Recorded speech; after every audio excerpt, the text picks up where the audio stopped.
10 বছরের অপেক্ষার পর মুক্তি পেতে চলেছে ধূমকেতু। এই সিনেমার মাধ্যমে দেব শুভশ্রী জুটির প্রত্যাবর্তন ঘটবে। সিনেমাটি ঘিরে দর্শক অনুরাগীদের মধ্যে উন্মাদন তুঙ্গে।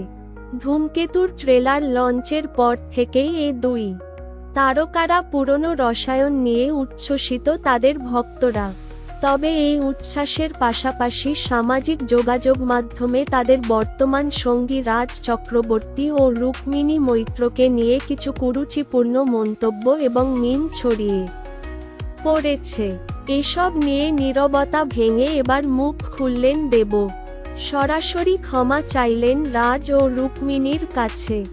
সম্প্রতি একটি পার্টিতে সাংবাদিকদের মুখোমুখি হয়ে দেব এই অপ্রীতিকর ঘটনা নিয়ে গভীর দুঃখ প্রকাশ করেন। দেব বলেন, এটি অত্যন্ত দুঃখজনক যে কিছু মানুষ ভালো কিছুকেও ইতিবাচকভাবে নিতে পারে না।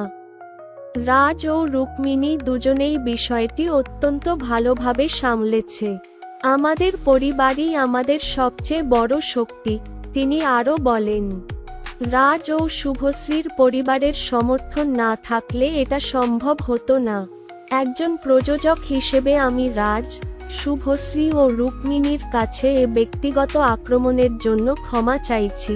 তার কথায়, আমরা দর্শকদের চাহিদা অনুযায়ী দেব শুভশ্রী জুটির নস্টালজিয়া ফিরিয়ে আনতে চেয়েছিলাম, কিন্তু কিছু মানুষ ব্যক্তিগত আক্রমণ করছে, যা একেবারেই ঠিক নয়। এই ছবিতে সবার অবদান রয়েছে, বিশেষ করে রুক্মিণীর। আমি তাকে নিয়ে গর্বিত।